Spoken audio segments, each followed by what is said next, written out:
What's up, guys? It is Clancy, and this is what we are working with today. It's a rough morning. It's a rough morning. It's a Monday morning. Okay, there you go. That gives you a little bit of an explanation, but more than anything, Monday mornings when I go out late on Saturday night are gonna be rough because I was out on Saturday, actually in Northern Kentucky, until after 1. Let's see, the Uber receipts tell all. Yeah, your Sunday morning Uber trip is always a bad sign when it's Sunday morning and not Saturday night. It gave me my receipt at 1:04. Went to bed close to 2, and how messed up is that if I normally wake up at 2 a.m.? Like, I wake up at 2 and I'm going to bed at 2. That's just gonna mess up the body. That's like you if you wake up at, 7:30 normally a.m. and you go to bed at 7:30 a.m. It's gonna do a number on you. But the craziest thing is that I have a bad problem, disorder, whatever you want to call it. I feel like I'm always coming on here telling you guys about these weird problems I have with my body. Okay. But whenever I drink alcohol, I can't sleep that night. I can only sleep like a max of 4, maybe 5 hours, maybe. It's the weirdest thing. The weirdest thing. And you might be thinking, okay, you wake up, can you just go back to bed? Like, when alcohol is in my system, I cannot go back to bed. It has been like that since college. So no, that's not an option. It makes me not want to drink because I'm like, okay, if we drink tonight, we know it's not gonna be a sleeping night. So I ended up waking up at 7, not getting out of bed though until 8. We were just running on like no sleep. But we're young, right? That's what we gotta tell ourselves. We are young, we are hip. What am I saying? We're gonna make this one a good week. We are. I feel like I'm actually a little bit, it's not really showing up on camera. I'm a little bit red, a little bit sunburned. I kind of really need and want some color. I don't know what it is. Being pale on TV looks unbelievably bad. Like, it's ridiculous how terrible I think it looks when I'm pale on TV. Like, in person, it's okay, whatever. You don't really have the same glow you might normally, but when I look at myself without self-tanner on, like will be today because I don't have self-tanner on, oh, it's impossible to even look at. It's just not a good scene. Really not. And now we're moving on to hair. Baseball, anyone? Can I just say, editing these videos is so not satisfying because I finish my makeup, but it's not actually done. You guys know I do my makeup whenever I get to my live shots. Like, that's when I do my bronzer and eyeliner and all of the little things that make a big difference. So it's just not satisfying when I'm like, done. Like, we're not done. This is not what I want it to look like. So just a little pet peeve I have personally. Anyway, I don't know if you guys can tell, but I got a little bit of a haircut. My brush is over there. Why am I so irresponsible? I got a little bit of a haircut where I just got a little bit of the length off and I got some of my layers back. I can't stand when my hair grows out and it all becomes just one length. Like, I can't stand the one length look. If you rock it, I'm sure you rock it, but for me, there's just no rocking it. It doesn't look good. I was talking to the hairstylist about coloring my hair, and she was like, have you never colored your hair before? And I never have. I don't think I ever will. Like, I just don't have a desire to. I know how cool it is to like try new things, and that's the thing. That's why in my head, I'm like, should I? But I just feel like the dark brown is just so me. I can't imagine it any other way. Like, even, oh, like a subtle balayage or highlights, like, oh, that could look so cool. But I just feel like at the end of the day, like, I'm a dark browner or whatever color. Yeah, this is kind of like dark brown. This is who I am. And can I just say, expensive haircuts are not it. They're not worth it at all. Because my method of picking out a haircut is going for the cheapest one I can find, or one of the cheapest ones. So my haircut yesterday was $30. Yes, I can go to Supercuts and get, 15, but I want to go to a legit salon. When I went to New York City, you guys remember my mom and I saying we were going to a super upscale, expensive place. We just wanted, like, for once in our lives to splurge and see what it was like. I'll be honest with you guys, it was $150 for a haircut. $150?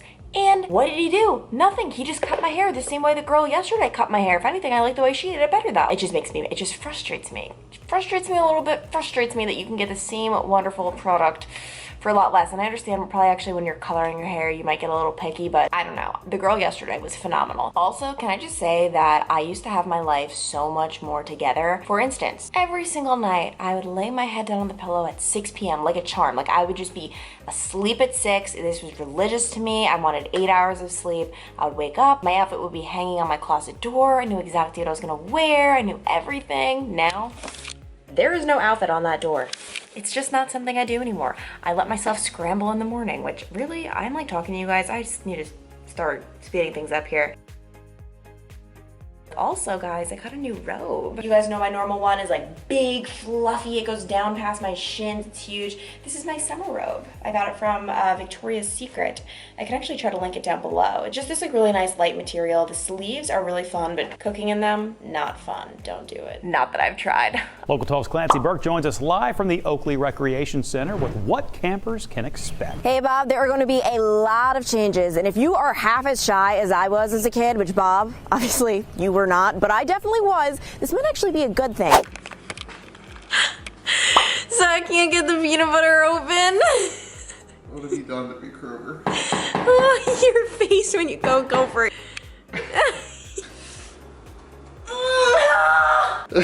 Oh my gosh, we're never gonna open it. If I can't open it, no one. It works! Oh my gosh, I'm happy. I was actually gonna be sad if you couldn't have peanut butter. Wait, but do you know what's funny? Ever since you've now grown out your hair, when you have bedhead, you just look like you struggle that much more in these situations because you have the bedhead going for you. Oh. Yay. All right, so I just got done with an interview. I'm near downtown Cincinnati, not exactly downtown. And whenever we are out doing interviews as reporters in my station, we are required to wear, whoa! Woo! Music. We're required to wear face masks. So that's why I have this thing on. As you can see, we are bougie and glam. My mom actually sent me this one. Thank you, mother. But, I can't breathe very well in those, so that I really don't like wearing them, but safety is first. Also, being a girl sucks. As you can see, all my foundation got on it, my lipstick. I am disgusting, and there's just nothing I can do about it. I'm sorry, don't hate me or think I'm disgusting. All right, so now I'm home, and I decided to sign on to Instagram, as I always do. Go to this little guy, go to archive, and then you get to see what you did on this day, however many years ago. And this was today's post. The reason that this is so significant is this was June 8th, 2018, aka the day I texted Zach to see if he wanted to hang out, and he said no. And that's why we have to have Zach on the program today to talk about what the on the program. Thanks for having me on the show. Yeah, no problem, Zach. Happy to be here. Are you comfortable? Do you want a pillow on your back? I'm fine. You good? Yeah, this is a very historic day in our lives. This was when I was like, wow, this is really not gonna be a thing. Do you wanna do the talking, Zach? Sure, I'll take it away there, Clance. If anyone pays attention to the story in which she texted me twice, this would be the second time she texted me. Because we just knew of each other because his mom introduced Yeah. us, basically. But through social, like not in person. She texted me 2 years ago to the day. Oh my gosh, But that's so weird. when you were in Cincinnati with your friend Carly, but I was actually in Boston with my friend Kevin. So I wasn't even in Cincinnati. So you just texted me because you guys went to a Reds game, right? Yeah, we were visiting, so I was like, I'm gonna go to Cincinnati for the weekend, but I didn't know anyone here, but my friend Carly, you guys know Carly, was visiting Dayton. I was in Dayton then, and I was like, we're gonna go to Cincinnati, but I didn't know anything. I didn't know where should we go, what bars, what places. So I just knew in the back of my head that guy, Zach, I knew his mom from work. We texted 7 months ago and then never ever talked again. And then I was like, let me just see what he's up to. That could be fun. Texted him, I'm like, hey, like I'm gonna be down in Cincinnati this weekend if you're around. And I'll never forget, I'm sitting in Core Life Eatery. See it pop on my phone, Zach. Nope, I'm in Boston. But your text was really nice, I remember. You were like, oh, hey, sorry, I'm in Boston at a Kendrick Lamar concert. Great concert, by the way. But yeah, no, it's so crazy to think that was 2 years ago, like on this day, like right now. What time is it? I would have been getting ready to text you. I guess it's kind of earlier, it's 10 something, but. No, and then it would be 8 days, 7, 8 days from now than when we actually hung out. What was your reaction, by the way, when you're just in Boston? By the way, when I texted him, he was already drinking. That was one of the things he said to me. Concert. Yeah, you were like, just a heads up, like I'm drinking, so, which was nice, because in case you were saying anything, which you were fine, but Well, it's not like I would say anything weird, but just in case like my text like didn't like obviously spell check stuff, and it was just like just funny. Oh yeah, I was not gonna text me the things. I didn't mean it like that. Yeah. But what's your reaction when you're just in Boston and then this girl who you talked to 7 months ago on text awkwardly for like 2 days texted you? So somewhat like excited. Like I thought like maybe I would like reach out to you. Obviously I hadn't. You mean 7 months ago? Well, like since like I had like thought about like texting you again, but hadn't. For 7 months. Slow bird. So like it was like nice to see, and then Yeah, I mean, I wasn't sure we would ever actually speak again. I mean, I told you I wanted to see you the weekend once I got home, and then we did. So we finally made it happen, which was nice. Yeah, and the rest is history, I suppose. Yeah, it's so funny though because it's so funny though because when I think back, when Zach texted me I'm in Boston, I was just like, rejected twice? Question mark? What? And yeah, it was just not a pleasant feeling. I was just like, what the heck? But also, I actually didn't really care not that I didn't care too much, but you know what I mean? Like, I was going out in Cincinnati that night, which I was so freaking excited, but I definitely wanted to, which actually, that just goes to show a lot that I wanted to see you on my big night out in town. That goes to show. It just goes to show. I thought it'd be nice to meet up and like Carly was there. No, it would have been great to meet up, but... But we always say like, what if we met up that night and it's just... And things just didn't click. Like, can you imagine? Like, it was a totally different environment. It would have been us going to a bar, drinking, obviously. So it's like, imagine you were like, oh my gosh, Carly, you're so pretty. Oh yeah, that's what it would have been. And obviously, we always like joke about the butterfly effect and how things could be different, or just if like one text was different and something like came off wrong or whatever, or if we would have met 7 months before the first time around at Thanksgiving in Dayton, who knows? Did you ever feel rejected by me ever in our courtship, or was it Not just me getting rejected every time? We like started slow. Like once we started, like I felt like sometimes I was wondering what's going on up in that noggin.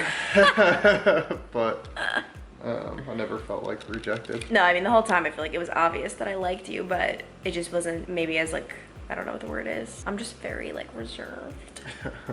Hello, hi, what's up? It's me in editing. Just wanted to tell you to stay tuned until the end of the video because we get rid of Zach, get rid of the boys, and we have a true girl talk about these topics, just being single for a long time, everything like that. So stay tuned until the girl talk. But first, you have to hear this story. You have to hear what I go through on a daily basis. Just kidding, but seriously, this is a funny story, so watch it. Since we're telling stories, you guys see that beautiful flower over there? Beautiful. You might be wondering, oh my gosh, where did she get it? I bet her boyfriend got it for her, and it's, yes. That's the story. And that's all, folks. That's not where the story ends, though. He picked it himself. He's such a good boyfriend, but, oh, wait. Why did he get me that flower? Clancy and I both have AirPods, the exact same kind, same model. And the day before, I'd only left the apartment. I always set them in the same spot on the counter, usually. I'd only left to go play tennis at lunch, which you don't wear AirPods to go play tennis at lunch. So I was in my head thinking I would have there's no reason for my AirPods to have moved in general. And Clancy, being as she is still working in the field and everything else, was moving and running around. And I woke up in the morning and I had my morning meeting. I couldn't find them. They weren't anywhere to be found, so I just instantly figured that Clancy would have not lost mine or anything. I just accidentally grabbed mine, threw them in her purse or threw them in her coat to just take to work as she takes hers to work. No biggie, but then it was as we were checking places they would be and as we were striking out on not finding them, I started to get a little bit frustrated because still in my head, there was no possible way I had lost them. I mean, I thought about it. It wasn't like I was just getting mad for no reason, or I wasn't getting mad, but no. I mean, I sat down and I thought there's just no way I would have left, or I didn't leave other than one time, except I did leave a second time. But the thing is, yeah. I'm like, I knew I didn't take them just because in order to connect your AirPods, it says AirPods 1 or AirPods 3. I'm 3, Zach's 1. I would know if I took someone else's AirPods. I just knew I didn't take them. But then he's sitting there just like, I could just tell he was like just mad in his own little bubble. So I'm like, oh my gosh, like I did lose them. Like he convinced me that I lost them. I went down to my car. I searched my entire car in places that it would never be. I was looking under floor mats. Like it didn't even make sense. He convinced me that I lost them. And then he's like, I guess I'll just go down to my car even though they're not going to be there. I'm at my laptop. I have a call in like 5 minutes for an interview. I'm like, oh my gosh. He comes back and I'm just like, you didn't find them? And then I handed her the flower because I did find them. Because I went and picked up a package. So we have a mail room that's 200 yards away. So I just put my AirPods in and it was something for my bike, which I crashed. A little like phone holder. So I went to my car, but I left the AirPods there and that's where they were. Honestly, I was just so relieved he found them. That's so much money. It sucks, but it shouldn't like ruin your day holistically, but I just bought that bike. But trust me, I get it though, because it's so easy to be like, oh, it's just stuff. But like, come on, that sucks. And it's back to work for me, but with a nice little addition. We've got a protein shake, which is kind of nice switching things up. But right now I'm just logging an interview, which means you just transcribe it, which you can find. Oh, That's actually hilarious. This is not the interview because I forgot. I had to find this is what's called a look live for the 4 p.m. It just means I did a little something something for the 4 p.m. But that is the shot that we have paused on. That's today's mood. Yep.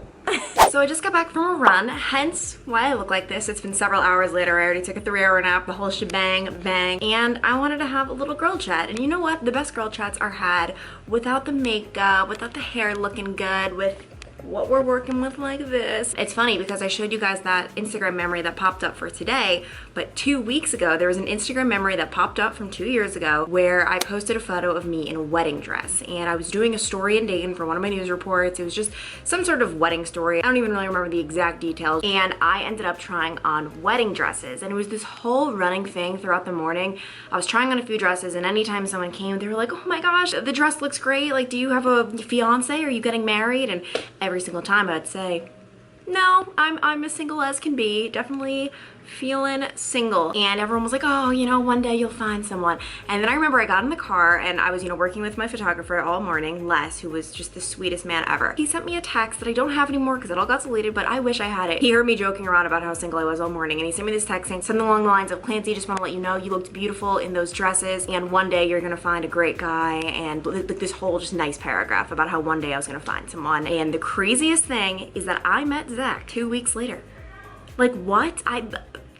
It was just the weirdest freaking thing in the entire world. And the reason I bring this up is because I have so many followers, and I know so many people in real life who you're single, and you're single for so long, and you're thinking you're never gonna find someone, you're never gonna meet someone, and it's just not true. And I almost wanna like slap myself in the face, because I know when people said it to me, I was just like, oh my god, like, all right. Like, there were just, to me, it felt like in this world there are some people who are just always in relationships and others who just aren't. For me, I don't know, I've always, like, saying, oh, I'm picky is just not even it. It's not that I'm picky. I am so open to meeting so many people. I've gone on so many first dates.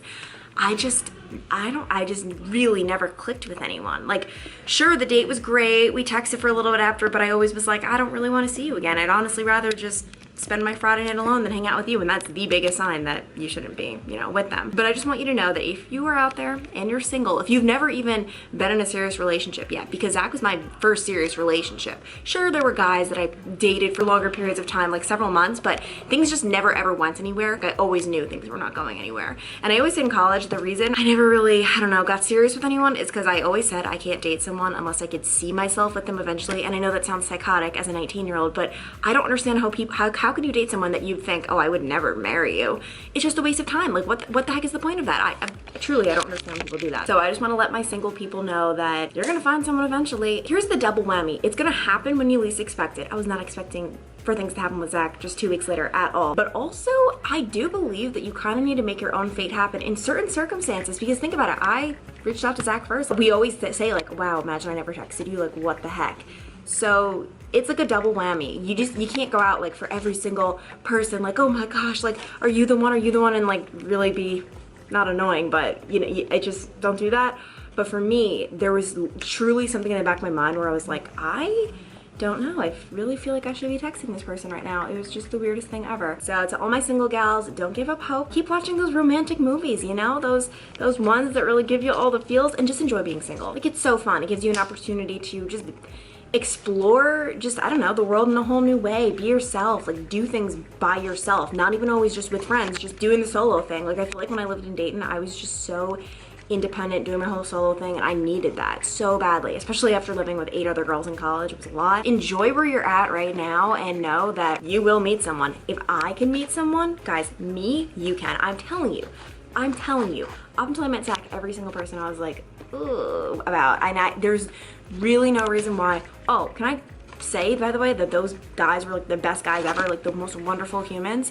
It's just, I don't know, you either click with someone or you don't. And I feel like some people click with a lot of people. I'm just not one of those people, because I feel like the thing is, I enjoy being alone so much that it really takes something special for me to be like, oh, okay, let's not be alone tonight. So yeah, just wanted to put that disclaimer in there. I am so thirsty right now, so I'm gonna go drink like a gallon of water. Except my thing is, I'm so thirsty, I have one sip and then I'm fine. So I really need to force myself to do that. I will talk to you guys later. Hope you enjoyed this vlog, and if you're not subscribed, the button is down below. Also social media, they're all down below. Everything's just below. Life happens below. All right, I'll talk to you guys later. Bye. Our little Zach is hurting. Do you want to tell them or first show them a little? I'm not gonna put in the pictures just because they'll be too graphic. Yeah, but I mean, just that elbow right now, and then I've got a big bruise on my left side. So I just bought a new road bike for different types of exercising. So obviously with quarantine being what it is, some of the gyms have opened up back up here, but I don't really want to go back to a gym quite yet until a month or two, until they figured out if COVID's gonna spread, with people just loosening up on restrictions. So I bought a bike, and then I've only had it for about 2.5 weeks. I've rode probably 5 or 6 times, and I really do like it. It's been good. And then my dad and I went out after. It was like, it's been really nice here weather-wise, but then it rained a little bit in the morning. We were just riding side by side, and then like a family was coming, so we went to a single line and obviously went to the far side, so you don't run into any kids or anything. And there just so happened to be a little patch of wet dirt, mud, I guess mud essentially, I rode into. And if you ever been on a road bike, they're very thin tires and no traction essentially, and I wasn't paying attention and just caught the mud and wiped out. And his dad wiped out too. And my dad was behind me, so then he hit my bike and me and fell. And then that poor family was 20 feet away from us, so as we're on the ground with wounds and bleeding. Yeah, it wasn't our best moment. It wasn't my best moment. Yeah, don't blame your dad. Dad had to get lumped into. Yeah, are you kidding me? Your poor dad. Meanwhile, I'm napping throughout all of this. I took a 4-hour nap on Friday, and I wake up to a Snapchat from Zach, and I'm like, oh my gosh, he must have found like a really pretty view that he wants to like show me. That's so sweet. No, I open the Snapchat. It's the most disgusting, bloody mess ever. Yeah, my elbow is bad. Right away. We've been mending those wounds for a few days.